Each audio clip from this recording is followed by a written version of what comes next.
The dust-laden wind whispered across the barren plains of West Texas as Elijah Reed squinted at the faded parchment in his calloused hands. The year was 1878, and like many men who'd survived the war between the states, he'd drifted westward seeking fortune and forgetting. What he hadn't expected to find was a woman about to change the course of his life with just 8 words. $30 for the lot, barked the auction master, pointing toward the small group of indentured servants standing on the makeshift platform in the center of Solitude Springs. Most were immigrants who'd traded years of their lives for passage to America, a common enough sight throughout the expanding territories. But among them stood a woman unlike any Elijah had ever seen. Her auburn hair caught the afternoon sun despite the layer of trail dust that covered her from head to toe. She stood straight-backed despite her circumstances, chin raised with a dignity that seemed misplaced on an auction block. Their eyes met across the crowd, and Elijah felt something stir within him that had been dormant since the war took everything he'd once called his. $40 for the Irish girl, called a voice from the crowd. The speaker, a heavy-set rancher Elijah recognized as Buford Walton, leered openly at the woman. Need someone to keep house at the Diamond W, $40. Do I hear 50? The auctioneer's voice carried across the dusty square. Elijah wasn't sure what possessed him. Perhaps it was the flash of fear that crossed the woman's face when Walton bid, quickly masked behind that same stoic expression. Or perhaps it was something deeper, some recognition of a kindred spirit. Whatever the reason, he found himself raising his hand. 50. The crowd parted slightly, turning to look at the tall, lean cowboy in the worn duster. Elijah Reed wasn't known for impulsive decisions. 6 years working as a ranch foreman at the Triple Creek had earned him a reputation as a methodical, thoughtful man who measured twice before cutting once. 55, countered Walton, his jowls reddening.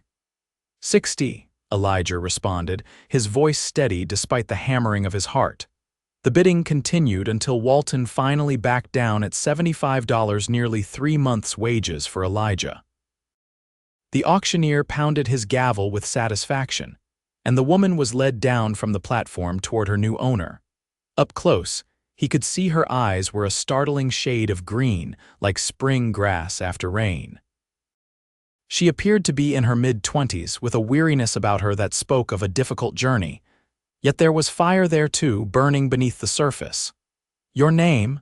he asked quietly as the auctioneer handed him the contract of indenture. Bridget O'Malley. Her voice carried the lilting cadence of Ireland, though it was clear she'd been in America for some time.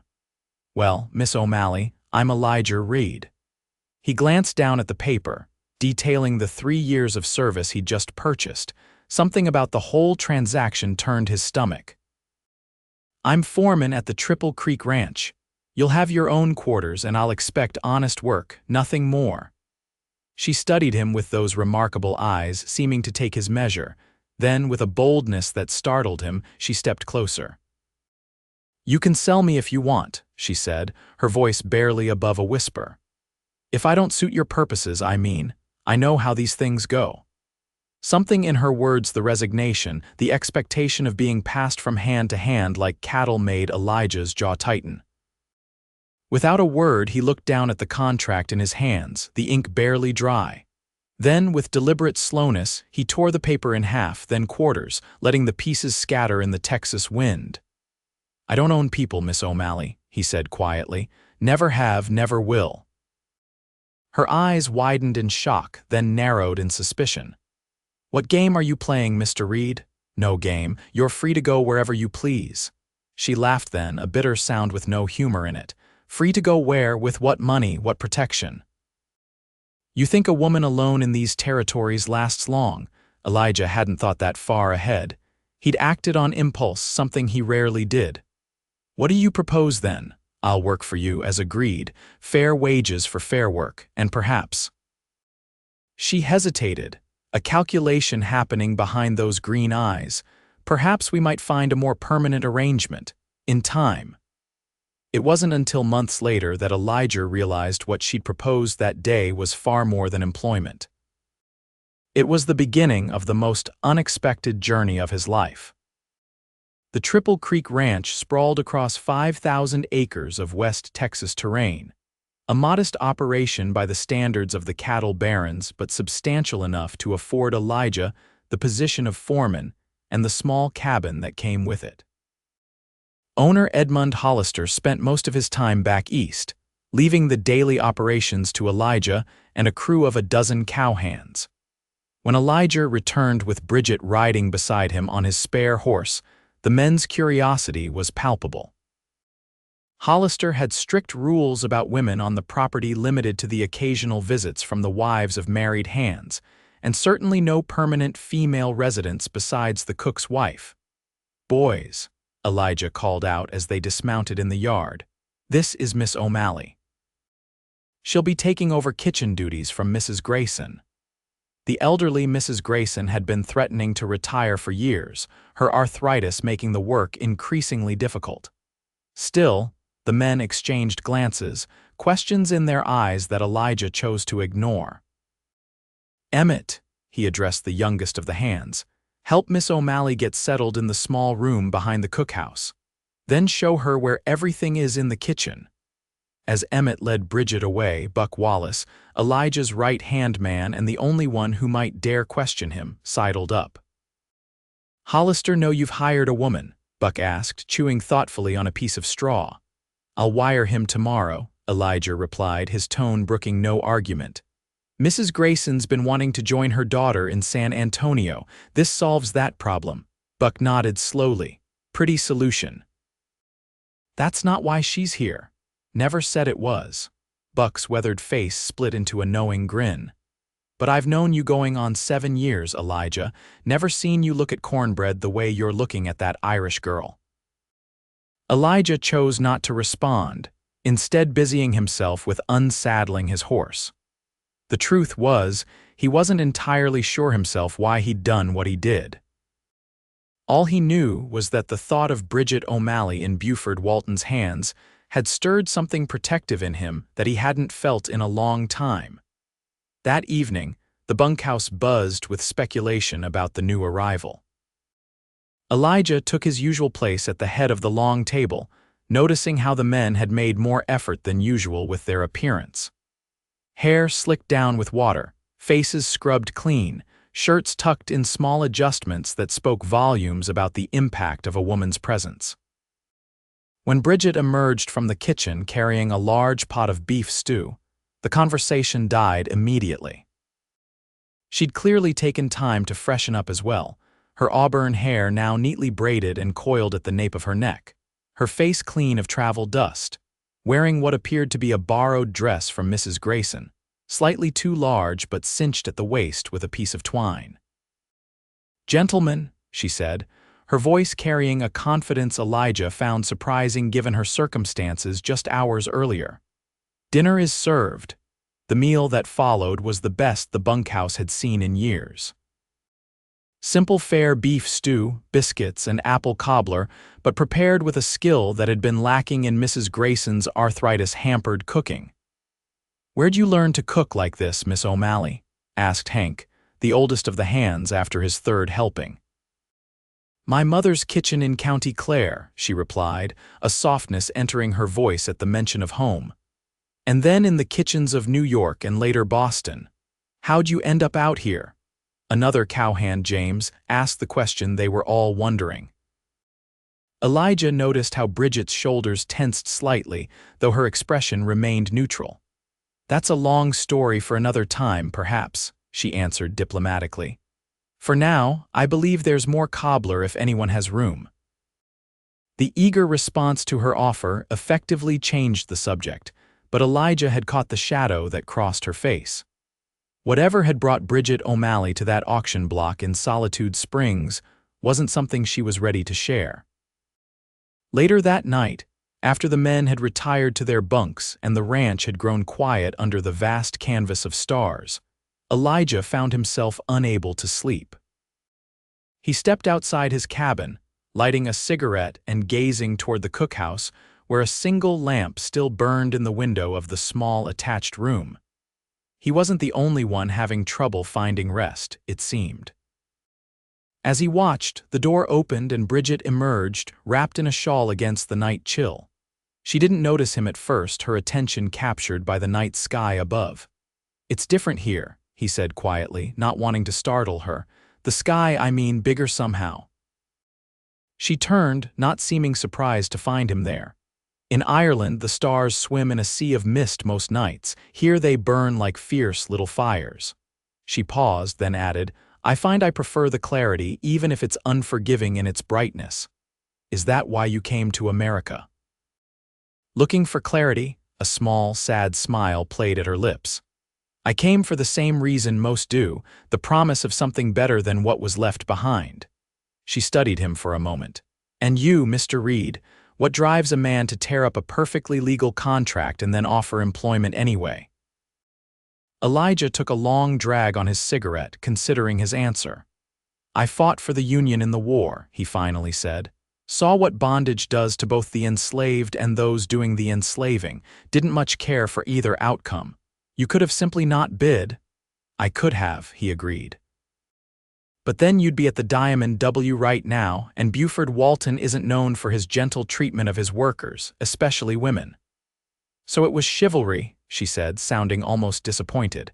"No," Elijah responded, surprising himself with his honesty. "It was something in your eyes.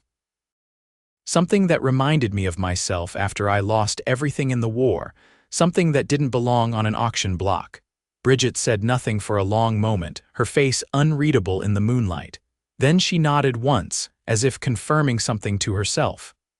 "Good night, Mr. Reed," she said softly, turning back toward her quarters. "Elijah," he called after her. "My name is Elijah." She paused at the door, looking back over her shoulder. "Good night then, Elijah," she said, his name sounding different, almost musical in her Irish lilt. "And thank you for today." As she disappeared inside, Elijah found himself standing alone in the Texas night, wondering what exactly he'd set in motion by tearing up that contract and bringing this enigmatic woman into his carefully ordered life. Over the next few weeks, Bridget settled into life at the Triple Creek with a determination that impressed even the most skeptical of the ranch hands. She rose before dawn each day to have coffee brewing and biscuits baking by the time the men came stumbling in for breakfast. The meals she prepared were hearty and delicious, elevating the simple ingredients available to her with herbs she coaxed from a small garden she started behind the cookhouse. But it was more than her cooking that won over the crew. It was the way she remembered each man's preferences, how James liked his coffee black, but with a hint of molasses, how young Emmett couldn't stomach onions, how Buck preferred his steak rare enough to still hear it moo. She mended their clothes without being asked, doctored minor injuries with a gentle efficiency that brooked no argument, and never complained about the long hours or the isolation of ranch life. Elijah watched her transformation from wary stranger to essential part of Triple Creek, with a mixture of admiration and growing personal interest that he tried his best to ignore. Their interactions remained polite, but distant. He gave instructions about meal times and provisions. She reported any kitchen needs or concerns. Occasionally, they exchanged pleasantries about the weather or ranch happenings, but the deeper conversation of that first night seemed to have established a boundary neither was ready to cross again, until the day the telegram arrived from Edmund Hollister. Elijah found Bridget in the vegetable garden, kneeling in the dirt as she tended to the struggling tomato plants. The June sun beat down mercilessly, and a thin sheen of sweat glistened on her forehead as she looked up at his approach. "Mr. Hollister will be arriving next week," he said without preamble, the yellow telegram paper crumpled slightly in his hand. "With his wife and daughter." Bridget sat back on her heels, wiping her hands on her apron. "I see," she said carefully, "and does he know about me?" "I sent word when you first arrived." Elijah shifted uncomfortably. "He didn't respond directly to that part of my report, which means he either approved or didn't care enough to object. She stood, brushing dirt from her skirts. Until now, when he's bringing his family. Hollister's particular about appearances, Elijah admitted. Especially where his daughter is concerned. Elizabeth is 17 and apparently being courted by some banker's son back in Philadelphia. And having an Irish serving girl of questionable background won't do for the young lady's sensibilities, Bridget finished for him, a familiar bitterness creeping into her voice. I understand, Mr. Reed, I can be gone by nightfall. That's not what I'm saying, Elijah said firmly. You have a place here, you've earned it. She gave him a long look. Then what are you saying? Elijah had been turning the problem over in his mind since receiving the telegram that morning. The solution he'd arrived at was impulsive, potentially disastrous, and yet somehow felt right in a way few decisions in his life had. Marry me, he said. Bridget stared at him, her green eyes widening in shock. I beg your pardon. As my wife, your presence would be above reproach. Hollister couldn't object to the foreman's wife running the kitchen and keeping house. You're proposing marriage as a solution to an employment problem? Her voice was incredulous. I'm proposing a practical arrangement, Elijah clarified, though even as he said it, he realized how cold it sounded. We get along well enough. You need security and a place to belong. I need. He trailed off, not entirely sure how to finish that sentence honestly. You need what exactly? She pressed. I need you, he said simply, the truth of it surprising him as the words left his mouth. The ranch needs you, the men need you, and yes, I need you. Bridget looked away, her expression unreadable. This isn't how I imagined being proposed to, she said softly. I reckon it's not the proposal you deserve, Elijah acknowledged. But it's honest, at least. She turned back to him, studying his face with an intensity that made him want to look away, though he forced himself to meet her gaze. If I agree to this. Arrangement, she said carefully, there would have to be conditions. Name them. It would be a real marriage in the eyes of the law and the church, not some temporary convenience to be dissolved when it no longer serves its purpose. Elijah nodded. I wouldn't have offered otherwise. And I would expect.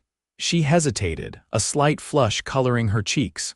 I would expect all aspects of a marriage in time, children eventually. The thought of Bridget as the mother of his children sent an unexpected warmth through Elijah's chest. I would want that too, he said quietly. Last condition, she said, her voice steadier now. You need to know who you're marrying, Elijah. My past isn't what you might think. Your past is your business, he started, but she cut him off. No, if we do this, there can't be secrets between us. She took a deep breath. I wasn't born to servitude. My father was a scholar, a professor at Trinity College in Dublin. We lived comfortably until the famine took him, along with my mother and 2 younger brothers. I came to America with an uncle who promised to see me educated and established, only to die of typhoid 3 months after we arrived in New York. She paused, her gaze dropping to her dirt-stained hands. I found work as a governess for a wealthy family, the master of the house. Took an interest in me. When I rejected his advances, he accused me of stealing a valuable brooch. His wife believed him, of course. I was arrested, convicted on his testimony alone, and given the choice between prison or indentured service to pay for my crime and passage west. Elijah felt a cold anger building in his chest at the injustice of her story. And that's how you ended up on that auction block. Yes, she looked up, her chin raised in that same proud defiance he'd first noticed. So you see, your noble rescue was of a convicted thief. Still want to make me Mrs. Reed? Without hesitation, Elijah stepped forward and took her hands in his. More than ever, he said firmly. That man was the thief, Bridget. He tried to steal your dignity, your freedom, and your good name. I believe in good judges of character, and every man on this ranch would vouch for your honesty and integrity after just these few weeks. Tears welled in her eyes, though she blinked them back quickly. You barely know me. I know enough, he insisted. I know you're strong and kind and proud in all the right ways. I know you make this place feel more like home than it has in all the years I've been here. And I know that the thought of you leaving ties my stomach in knots." He squeezed her hands gently. "It may not be love, not yet, but it's a solid foundation to build on, if you're willing." Bridget looked down at their joined hands, his tanned and calloused from years of ranch work, her smaller but no less strong, dirt from the garden embedding the lines of her palms. "Yes," she said finally, raising her eyes to meet his. "Yes, Elijah Reed, I'll marry you." The wedding took place 3 days later in the small, whitewashed church in Solitude Springs. Reverend Thomas, accustomed to hastily arranged frontier marriages, asked few questions beyond confirming they were both of age and entering the union willingly. The ranch hands served as witnesses, scrubbed clean and uncomfortable in their Sunday best, but beaming with genuine pleasure at the union of their foreman and the woman who'd transformed their daily lives with her cooking and care. Bridget wore a simple blue dress that Buck's wife Mary had helped her alter the day before, with wildflowers gathered by young Emmett fashioned into a small bouquet. Elijah had splurged on a new shirt and had actually trimmed his beard, looking more nervous than any of his men had ever seen him as he waited at the altar. The ceremony was brief, the traditional vows exchanged in clear, steady voices that belied the unusual circumstances of their match. When Reverend Thomas pronounced them man and wife, Elijah hesitated only a moment before leaning down to place a gentle, chaste kiss on Bridget's lips there first. The contact lasted only seconds, but sent a current of awareness through both of them that suggested their practical arrangement might easily become something more. The celebration afterward at the ranch was boisterous and heartfelt, with music from James's fiddle and Buck's harmonica, dancing in the yard, and enough food and whiskey to keep the men talking about it for months to come.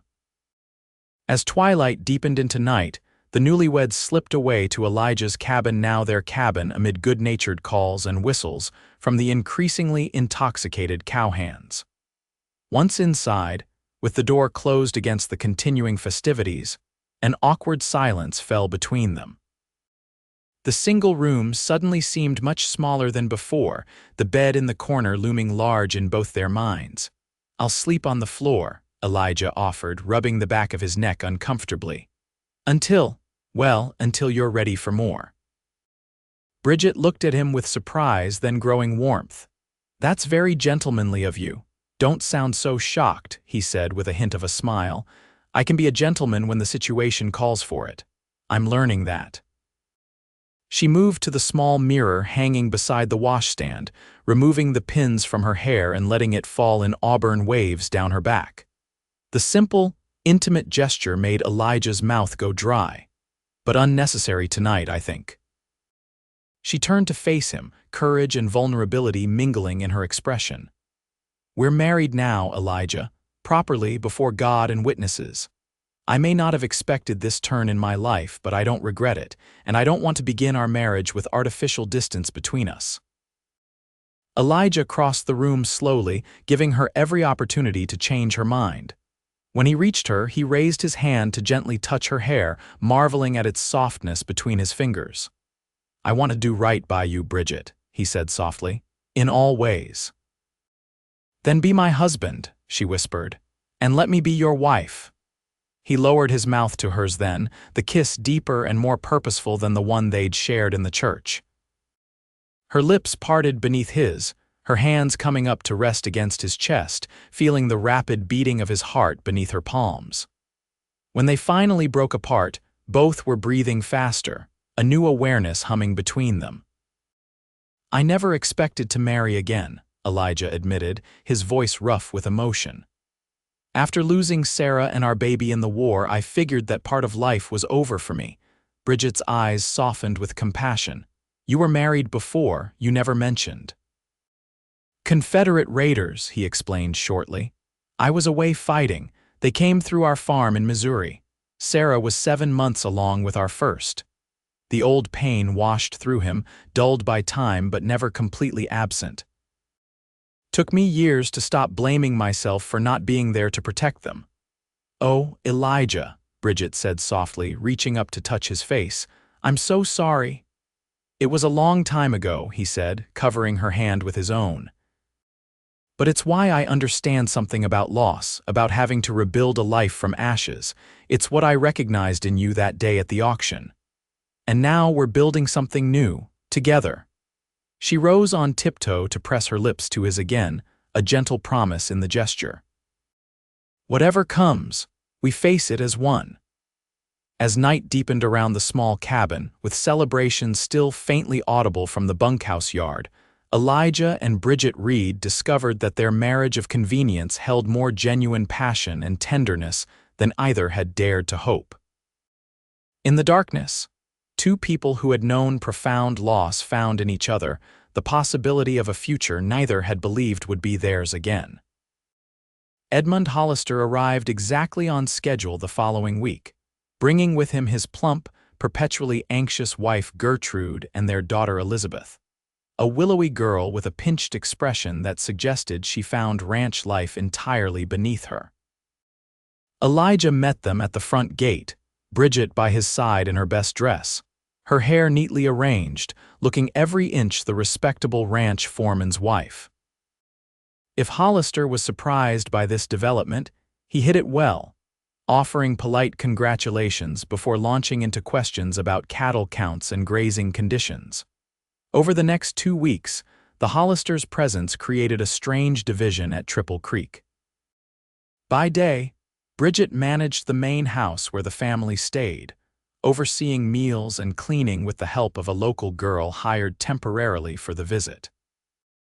By night, she returned to the cabin she now shared with Elijah, where they were building a private world of their own, learning each other's bodies and hearts in the intimate darkness. Elizabeth Hollister, initially disdainful of frontier life, gradually revealed a curiosity about Bridget that manifested in awkward attempts at conversation while her mother napped in the afternoons. "Is it true you were an indentured servant?" the girl asked bluntly one day as Bridget kneaded bread dough in the main house kitchen, Bridget's hands stilled momentarily before resuming their rhythmic work. "Yes," she answered simply, "before I married Elijah." "How dreadful," Elizabeth said, though her tone held more fascination than sympathy. "Was it very terrible? Were you mistreated?" "I was fortunate," Bridget replied carefully. "My circumstances changed before I served a day of my indenture.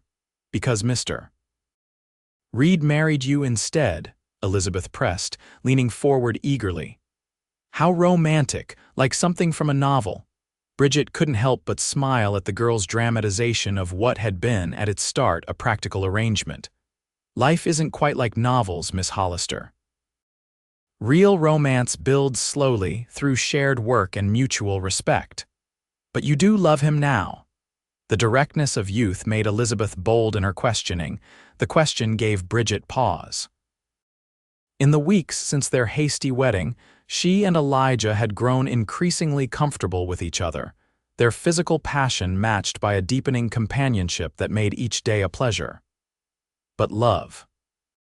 She hadn't allowed herself to name the warmth that filled her chest when he smiled at her across the breakfast table, or the sense of rightness she felt falling asleep in his arms.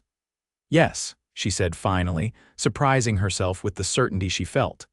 "Yes, I believe I do." Elizabeth sighed dreamily. "How wonderful. Mother says I must marry Arthur Pembroke when we return to Philadelphia because his father owns the bank and it would be an advantageous match. But I don't love him. He has protruding ears and talks endlessly about railroad investments." Bridget regarded the girl with new sympathy. For all her privileged upbringing, Elizabeth faced constraints of her own, expectations and limitations placed upon her by family and society. "Perhaps you might find qualities in him beyond his ears," Bridget suggested gently. "Or perhaps you might find the courage to choose your own path, difficult as that may be. Like you did." Elizabeth's eyes were wide with admiration. "My path chose me more than I chose it," Bridget admitted. "But I've learned that sometimes life's unexpected turns lead to the greatest happiness." Their conversation was interrupted by Mrs. Hollister's entrance, fanning herself dramatically against the Texas heat. "Elizabeth, dear, you shouldn't bother Mrs. Reed while she's working. Come, your father wants to show us the new foals in the south pasture." As they left, Bridget returned to her bread-making, reflecting on her own admission. She did love Elijah Reed, his quiet strength, his unfailing kindness, the way his stoic exterior melted away in private moments between them. What had begun as necessity had blossomed into something she'd never dared hope for again after all she'd lost. That evening, as she and Elijah prepared for bed in their cabin, she found herself watching him as he removed his boots, noticing the careful way he lined them up beside the door, the methodical movements as he rolled up his sleeves to wash his face and hands in the basin. "Elizabeth Hollister asked me today if I love you," she said suddenly, Elijah's hands stilled in the water. "That's mighty forward of her," he said, not turning around. "She's young, curious about romance." Bridget moved to stand behind him, placing her hands on his shoulders. "I told her yes." He turned then, water droplets clinging to his beard, his eyes searching her face. "Did you now?" "I did." She held his gaze steadily. "Because it's true, though I hadn't put it into words until she asked, I love you, Elijah Reed. Not because you rescued me or gave me a home, but because of who you are, the man I've come to know these past weeks. The man I share my life in bed with." A slow smile spread across his face, transforming his usually serious expression. "Well now," he said softly, reaching out to draw her against him, heedless of the water dampening her dress. "That's fortunate, because I find myself hopelessly in love with my wife." "Hopelessly?" she teased, her heart soaring at his words. "Completely," he confirmed, lowering his mouth to hers. "Irrevocably?" Later, lying tangled together in the darkness, Elijah traced lazy patterns on the bare skin of her shoulder. "I've been thinking," he said. "Hollister offered me a partnership today, 10% of Triple Creek with the option to buy more shares over time." Bridget propped herself up on one elbow to see his face better in the moonlight streaming through the window. "Elijah, that's wonderful. You've earned it with all your years of service. It means we could build a proper house," he continued. "Something bigger than this cabin. Something suitable for a family." "A family," she repeated softly, her hand drifting to rest on her stomach. "That's something I've been meaning to discuss with you." His eyes widened as her meaning registered. "Are you certain?" "As certain as a woman can be without a doctor's confirmation." 6 weeks since our wedding night and no monthly course." Her voice trembled slightly with emotion. "I wanted to be sure before I told you." Elijah gathered her close, his large hand covering hers where it rested on her still flat abdomen. "A child," he whispered, awe and a hint of fear mingling in his voice. "Our child." "Are you happy?" she asked, suddenly anxious. "I know this is sooner than we might have planned." His kiss silenced her doubts, deep and passionate and full of promise. "I've never been happier in my life," he assured her when they finally broke apart. "Never." As they drifted towards sleep in each other's arms, Bridget reflected on the extraordinary path that had led her to this moment, from the depths of loss in Ireland to the auction block in Texas, and now to this small cabin where she had found love, purpose, and the promise of new life. All because a quiet, honorable cowboy had torn up a piece of paper and offered her something far more valuable than her freedom: his heart. The Hollisters departed Triple Creek at the end of their 2-week stay, Edmund clearly pleased with the condition of his investment, Gertrude relieved to be returning to civilization, and Elizabeth strangely reluctant to leave, having developed an unexpected appreciation for ranch life and a clear admiration for Bridget. "You must write to me," the girl insisted as she prepared to board the stagecoach. "Tell me when the baby comes and everything else that happens. Perhaps I might visit again next summer." "You'd be welcome anytime," Bridget assured her, touched by the girl's enthusiasm. As they embraced goodbye, Elizabeth whispered in her ear, "I've decided not to marry Arthur Pembroke.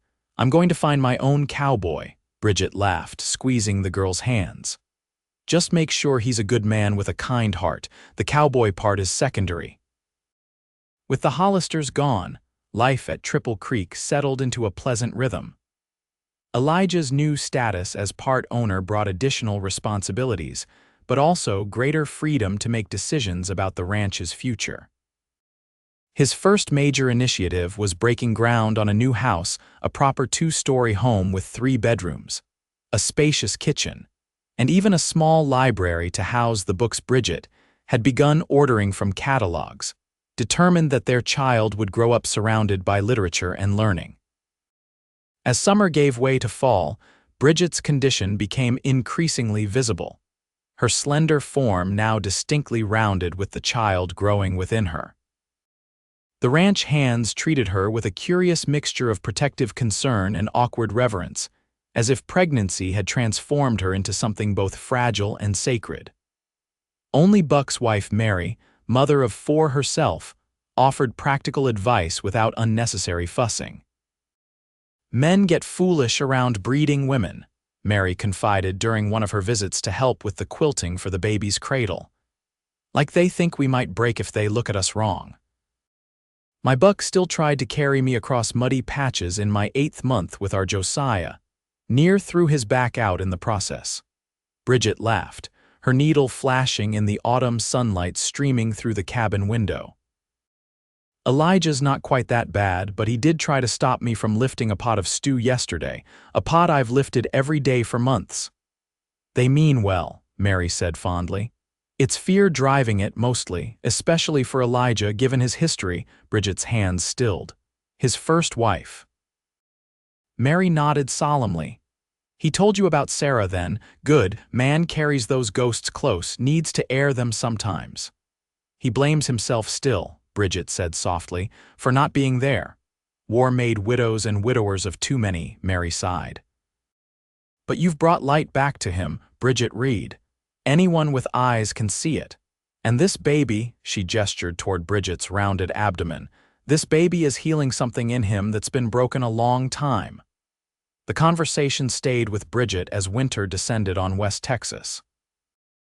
Though milder than the brutal northern winters she'd experienced in Boston, the season brought its own challenges: bitter winds that found every crack in the cabin walls, short days that limited outdoor activity, and the constant worry about cattle surviving until spring grass returned.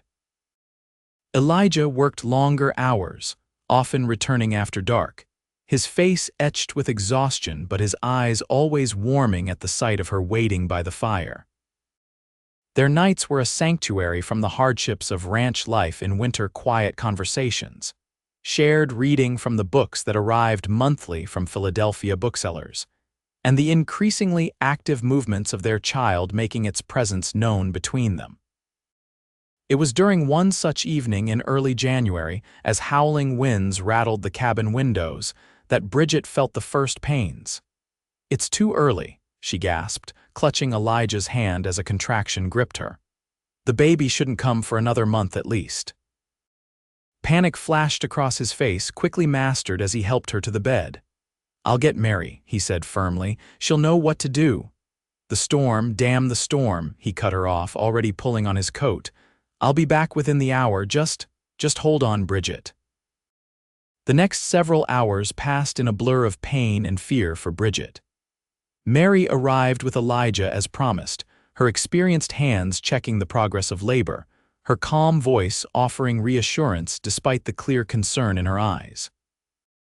"Baby's coming whether we're ready or not," she announced after her examination. "Might be small, but it's determined to meet its mama and papa tonight." Elijah paced the small cabin like a caged animal, banished from the bedside during Mary's examinations but unwilling to leave entirely, despite Mary's suggestions that men were better off waiting elsewhere during birthing. "I won't leave her," he said flatly, his jaw set in that stubborn line Bridget had come to know so well. "Not this time." Understanding dawned in Mary's eyes. "This isn't the same as Sarah, Elijah," she said gently. "Bridget's strong and I'm here, but if you're staying, make yourself useful. We need more hot water and clean cloths." The labor progressed through the night, the winter storm outside matching the intensity of Bridget's struggle within. As dawn approached, her strength began to flag, exhaustion and pain taking their toll. "I can't," she whispered as another contraction built. "Elijah, I can't do this." He knelt beside the bed, his face level with hers, one hand gripping hers while the other smoothed sweat-dampened hair from her forehead. "You can," he insisted, his voice rough with emotion but steady with conviction. "You're the strongest person I know, Bridget Reed. Stronger than me, stronger than this pain. Our child needs you to fight now. I need you to fight." Something in his words, or perhaps the naked fear and love in his eyes, gave her renewed determination. With Mary's guidance and Elijah's unwavering support, Bridget gave one final, tremendous push as the first rays of sunlight broke through the storm clouds outside. The thin, indignant cry that followed was the most beautiful sound either of them had ever heard. "A boy," Mary announced, quickly wrapping the tiny, red-faced infant in a warm blanket. "Small but strong-lunged. That's a good sign." She placed the swaddled newborn in Bridget's trembling arms. Despite her exhaustion, Bridget's face transformed with wonder as she gazed down at their son, a perfect miniature with a shock of dark hair, and a determined set to his tiny mouth that already reminded her of his father. "Daniel," she whispered, looking up at Elijah who stood frozen beside the bed, awe and disbelief warring on his face. "For my father, if you agree." Slowly, as if afraid a sudden movement might shatter the moment, Elijah reached out to touch his son's head, his large, calloused finger gentle against the downy hair. "Daniel Reed," he said, his voice cracking. "It's perfect, he's perfect." His eyes met Bridget's, brimming with emotions too powerful for words. "You're perfect, both of you." Mary discreetly busied herself with cleaning up, giving the new family their moment of private wonder. When she finally slipped out with promises to return later, neither Bridget nor Elijah noticed her departure, too absorbed in counting tiny fingers and toes, marveling at the miracle they had created together. "I was so afraid," Elijah admitted in the quiet aftermath, sitting on the edge of the bed with his arm protectively around Bridget's shoulders as she nursed their son for the first time. "All I could think about was Sarah and how I failed her." "But you were here for us," Bridget reminded him softly. "Every moment. You didn't fail, Elijah, you never have."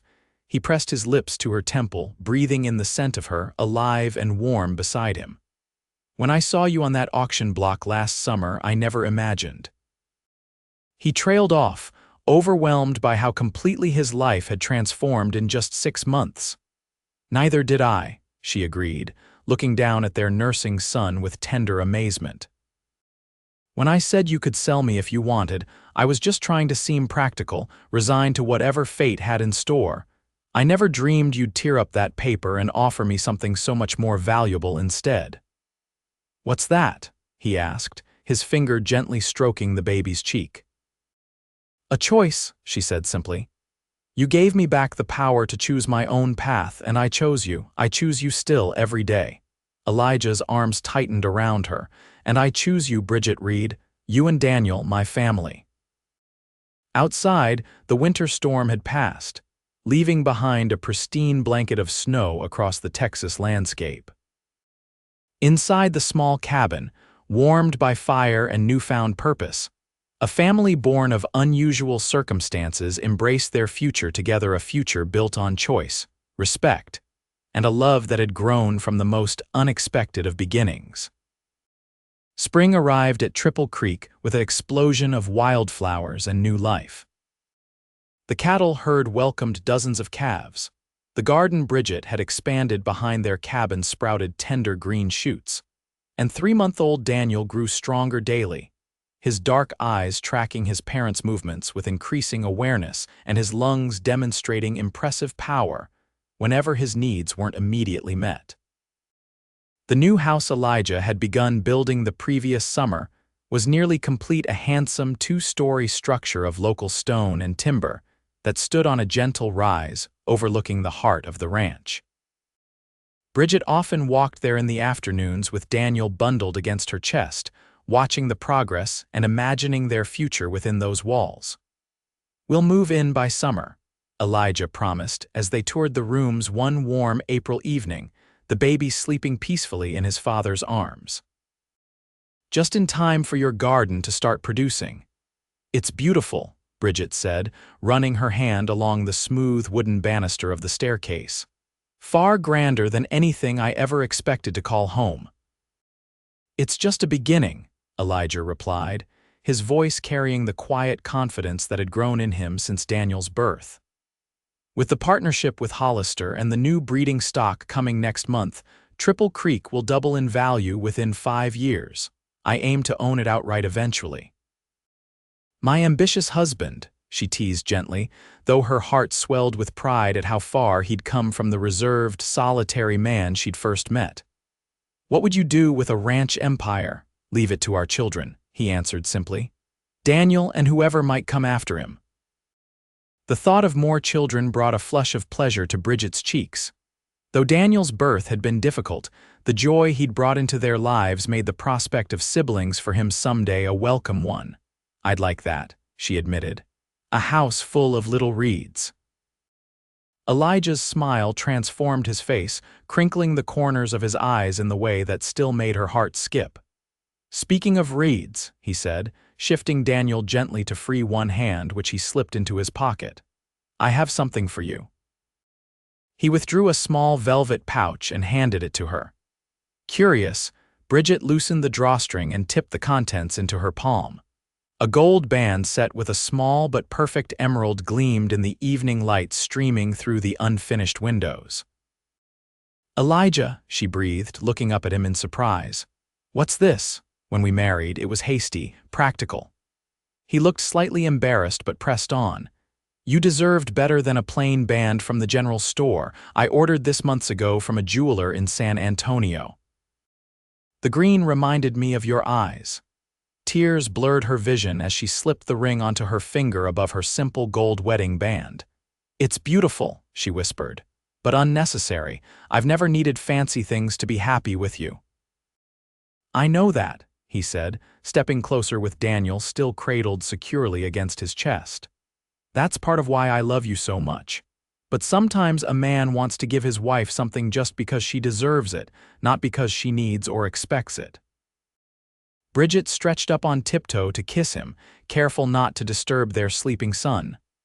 "I love you, Elijah Reed," she murmured against his lips. Fancy rings or no, their quiet moment was interrupted by the sound of approaching hoofbeats.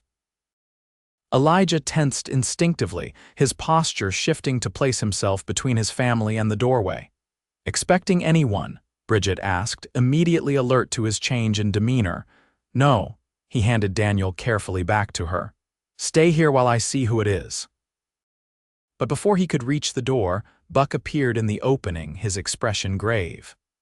"Elijah, you're needed at the main corral.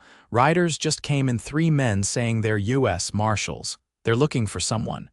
Bridget felt a cold dread settle in her stomach. Though she'd put her past behind her, the specter of the false theft accusation had never completely disappeared from her mind. "Did they say who they're looking for?" Elijah asked, his voice carefully neutral. Buck's eyes flicked briefly to Bridget before returning to Elijah. "A woman. Irish." They didn't give a name, just a description. The baby stirred against Bridget's chest, sensing her sudden tension. She forced herself to breathe evenly to keep her voice steady. "I should come with you." "No," Elijah said firmly. "Take Daniel back to the cabin." "Buck, have Mary stay with them while I speak to these marshals." "Elijah," Bridget began to protest, but he cut her off with a gentle hand on her arm. "Trust me," he said quietly. "Whatever this is, we'll face it together, but let me find out what they want first." Reluctantly, she nodded, allowing Buck to escort her and the baby back to their cabin while Elijah strode toward the main corral where the strangers waited. Mary arrived minutes later, her concerned face suggesting Buck had told her something of the situation. "They'll not take you anywhere," the older woman declared fiercely, helping Bridget settle Daniel in his cradle. Not with a nursing baby and a husband who'd move heaven and earth to protect you. We don't even know what they want, Bridget said, though the knot of fear in her chest suggested otherwise. It might be nothing to do with me. But as the minutes stretched into an hour with no word from Elijah, her anxiety grew. When the cabin door finally opened, she jumped to her feet, relief washing through her at the sight of her husband until she saw the grim set of his mouth. "It's about you," he confirmed, closing the door behind him. "Or rather, about what happened in Boston." Mary rose discreetly. "I'll leave you two to talk," she said, squeezing Bridget's hand reassuringly before slipping out. Once they were alone, Elijah crossed to where Bridget stood rigid with apprehension. "The good news," he said, taking her cold hands in his warm ones, "is that they're not here to arrest you or take you anywhere." Some of the tension left her body. "Then what do they want?" "To tell you that you've been cleared of all charges," he said, a hint of a smile finally breaking through his serious expression. "It seems your former employer, Mr. Hamilton, has been exposed as a serial predator. Several other young women came forward after you left, and eventually his wife could no longer ignore the pattern. She filed for divorce and in the proceedings admitted that she knew about the brooch, that he had given it to her after accusing you, claiming he'd recovered it." Bridget sank onto a chair, her legs suddenly weak. "Cleared," she repeated, the word feeling foreign on her tongue. "After all this time, completely. The marshals are actually here as part of a larger investigation into corruption in the indenture system. Your case was flagged because the charges were formally withdrawn." He knelt before her chair, his eyes intent on her face. "They need your testimony about what happened not just with Hamilton but with the indenture process afterward. Apparently there's evidence of judges taking bribes to sentence young women to indenture rather than conventional penalties." "My testimony," she echoed faintly. "Do I have to go back east?" "No," he assured her quickly. "They'll take a sworn statement here. One of them is actually a federal prosecutor, not a marshal. They're gathering evidence across the territories." Relief mingled with a strange sense of vindication in Bridget's chest. After so long believing her word would never stand against a powerful man's lies, justice, however delayed, felt like a gift she'd never expected to receive. "What happens now?" she asked. "You give your statement tomorrow and then it's over." Elijah's hands tightened around hers. "You're free, Bridget, truly free in the eyes of the law as well as in fact." "I've been free since the day you tore up that contract," she corrected him softly. "But I'm glad the truth is finally known." He smiled then, reaching up to touch her face. "I invited them to dinner," he added. "Thought you might want to show these Eastern lawmen what Texas hospitality looks like. And I may have mentioned that my wife makes the best apple pie west of the Mississippi." The normality of the suggestion entertaining officials who, just a year ago, might have represented her greatest fear struck Bridget as wonderfully absurd. A bubble of laughter rose in her throat, releasing the last of her tension. "Well then," she said, rising and smoothing her skirts with newfound determination, "I'd better get baking, hadn't I?" The following day, Bridget gave her statement to the federal prosecutor, recounting in clear, steady detail the events that had led her from a respectable position in Boston to an auction block in Texas. The official, a serious man named Davies with kind eyes behind wire-rimmed spectacles, recorded her words with meticulous care, occasionally asking clarifying questions but never doubting her account. "Your testimony corroborates several others we've collected," he told her when they had finished.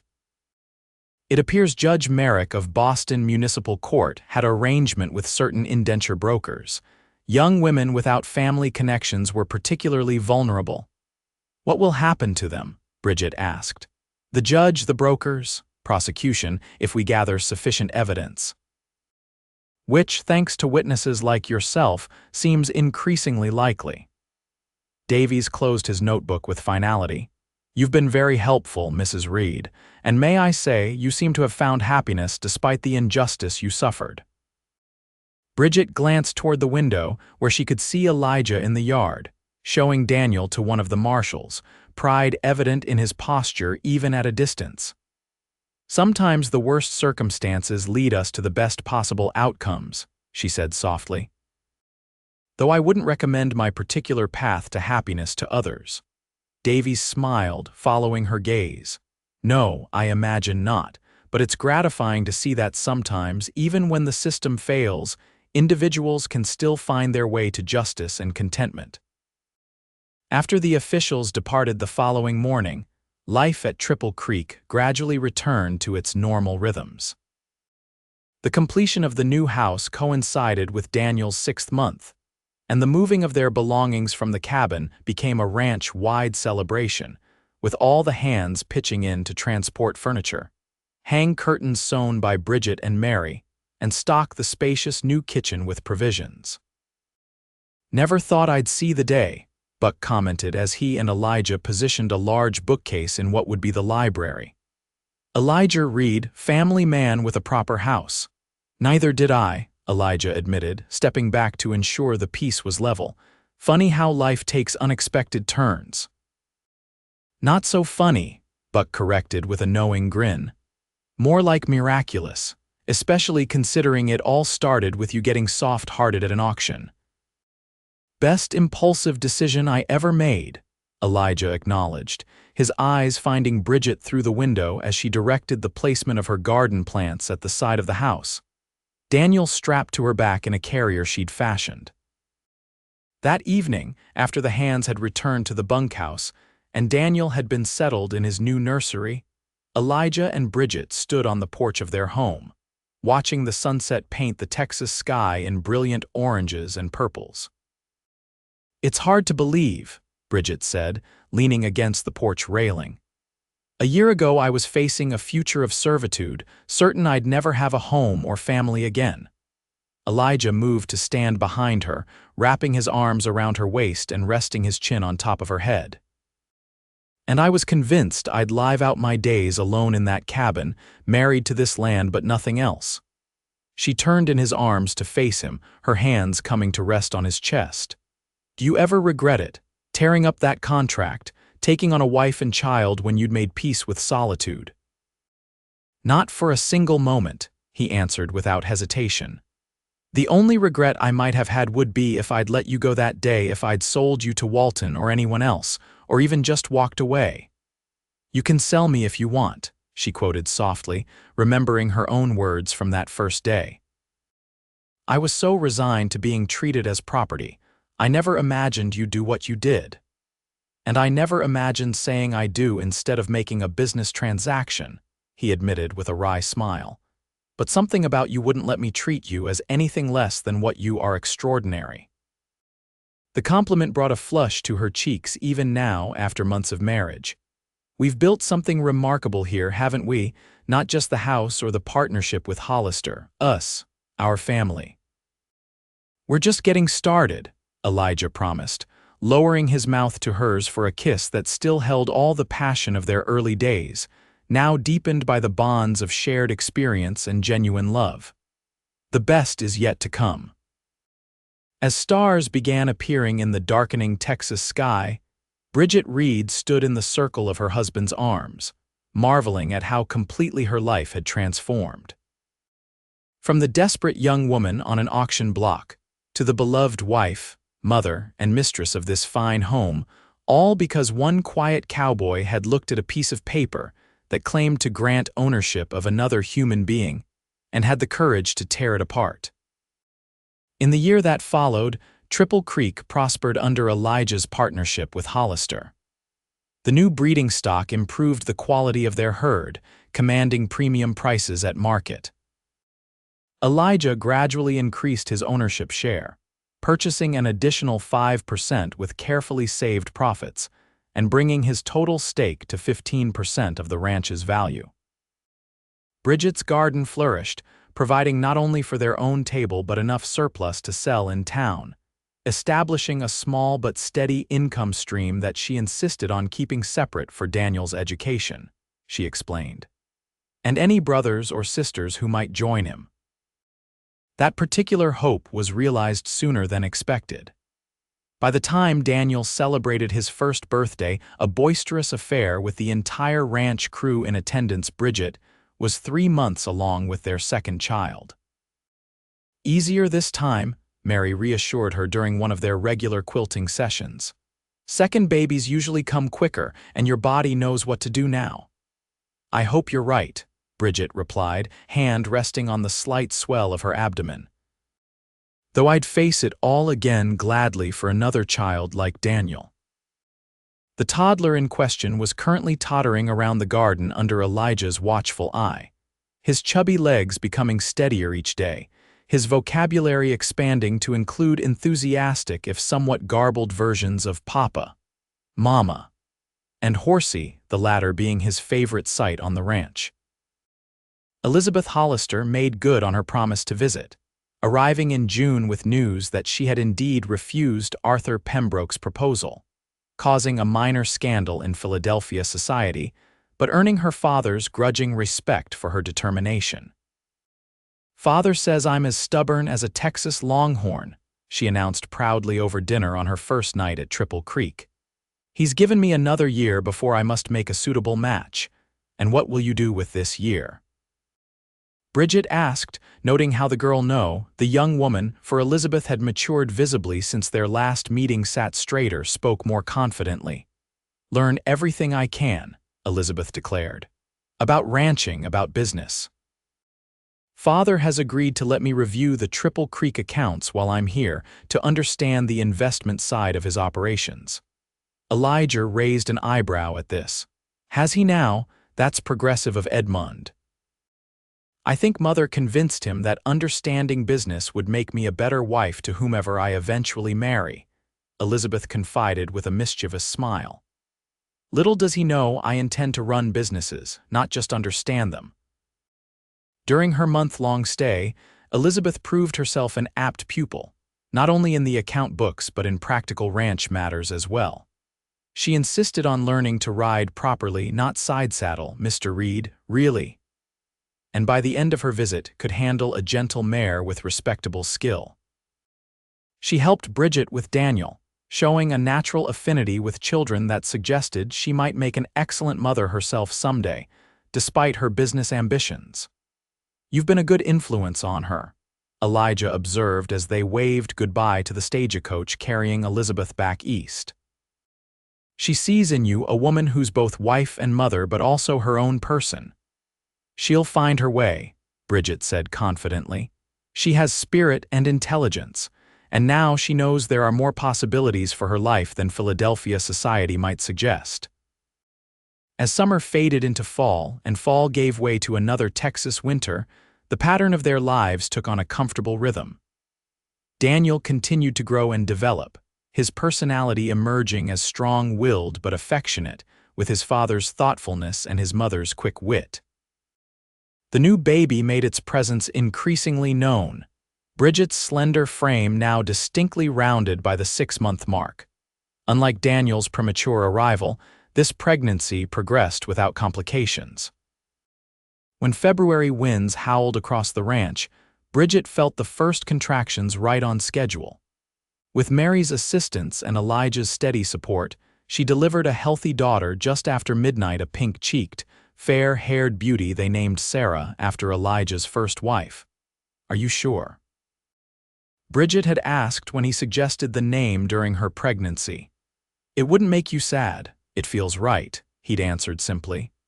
"A way of honoring what was lost while celebrating what's been found, if you're comfortable with it." Holding their daughter in the soft lamplight of their bedroom, with Daniel asleep in the nursery across the hall and Elijah's solid presence beside her, Bridget felt the perfection of the choice. Little Sarah Reed would grow up knowing she was named for someone important, carrying forward a legacy of love that had survived tremendous loss. "She has your coloring," Elijah observed, gently touching the pale fuzz on the newborn's head. "She'll be as beautiful as her mother." "With her father's steady heart, I hope," Bridget replied, leaning against his shoulder, exhausted but deeply content. "And his courage. Our children will have the best of both of us," he promised, and opportunities neither of us had growing up. As Sarah grew from newborn to infant, and Daniel from toddler to little boy, the truth of Elijah's promise became increasingly apparent. The Reed children thrived in the unique environment. Their parents had created a home filled with books and learning as well as practical ranch skills, where both mother and father shared in their care and education. By Daniel's 3rd birthday, he was already showing an aptitude for working with animals, following Elijah around the ranch with solemn attention to every detail of horse and cattle management. Sarah, at 18 months, displayed her mother's quick mind, absorbing language at a remarkable rate and exhibiting a determination that sometimes bordered on stubbornness. "She's exactly like you," Elijah would tease when their daughter insisted on doing things her own way. "Hardly," Bridget would retort. "That's pure Reed stubbornness, I'm merely persistent." Their playful debates were one of many signs of the deep partnership. They developed a marriage that had begun as practical arrangement had blossomed into a relationship of profound respect, understanding, and abiding love. They worked as a team in all things, from ranch management to child rearing, each bringing complementary strengths to their shared life. Word of their success spread beyond Triple Creek. Other ranchers began consulting Elijah on breeding strategies, while Bridget's garden innovations, particularly her techniques for conserving water in the often parched Texas climate, brought visitors eager to learn her methods. What had started as a marriage of convenience had evolved into a partnership that influenced the entire community. 5 years to the day after Elijah had torn up Bridget's indenture contract, they hosted a celebration at Triple Creek. The occasion was ostensibly to mark Elijah's acquisition of a controlling interest in the ranch. Edmund Hollister had finally agreed to sell him an additional 20%, bringing Elijah's ownership to 51%. But both knew they were really commemorating something far more significant. As evening fell and lanterns were lit around the yard, with ranch hands and neighbors enjoying barbecue and music, Elijah drew Bridget away from the festivities, leading her to the old cabin where they'd begun their life together. "I thought we might steal a moment alone," he explained, opening the door to the structure that now served as extra guest quarters but remained largely unchanged. "To remember." Inside, he'd prepared a surprise, a small table set with candles, a bottle of good wine, and a package wrapped in brown paper. "Elijah Reed, you sentimental man," Bridget said with delight, accepting the glass of wine he poured for her. "What's all this?" "5 years ago today, I made the best decision of my life," he said, raising his glass to hers. "I thought it deserved proper recognition." They clinked glasses, sipping the wine as memories of those early days flowed between them, the awkward first night in this very cabin, the gradual discovery of each other, the unexpected joy they'd found together. "Open it," Elijah urged after a moment, nodding toward the package. Bridget set down her wine and carefully unwrapped the paper to reveal a leather-bound book. Opening it, she gasped softly at what she found: pages of Elijah's handwriting, recording their story from his perspective, beginning with that fateful day at the auction and continuing through the birth of their children and the growth of their ranch. "You wrote this?" she asked, deeply touched by the unexpected gesture from her usually reticent husband. "I started it after Daniel was born," he admitted.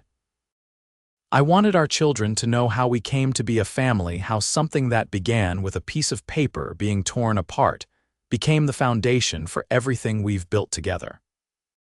Tears welled in Bridget's eyes as she carefully turned the pages, noting the care and detail he'd put into the account. "This is the most precious gift anyone has ever given me," she whispered. "There's one more," he said, reaching into his pocket and withdrawing a folded document. "Came through yesterday, but I wanted to save it for today." Bridget opened the paper, scanning its legal language until she understood its significance. It was the deed to Triple Creek Ranch, now listing both their names as equal owners. "Elijah, partnership," he said simply, "in all things." As it should be. She rose from her chair and moved around the table to sit on his lap, framing his face between her hands. From indenture to equal owner in 5 years, she marveled. Only you would think this journey logical. Nothing logical about it, he corrected, his arms encircling her waist. Nothing logical about a hard-headed cowboy falling head over heels for a fiery Irishwoman on an auction block. Nothing logical about tearing up a contract instead of completing a transaction. His voice softened. Nothing logical about finding the great love of my life when I'd given up on ever loving again. And yet here we are, Bridget murmured, lowering her mouth to his. Here we are, he agreed against her lips. Exactly where we're meant to be. Outside, the celebration continued, their children safely watched over by Mary and Buck, their ranch thriving, their future secure.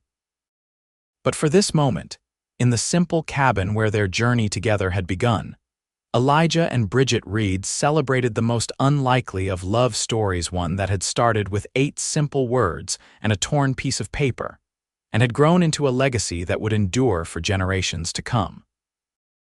You can sell me if you want, she had said, but he had married her instead. And in doing so, they had both found freedom, purpose, and a love beyond anything either could have imagined on that dusty auction day in Solitude Springs.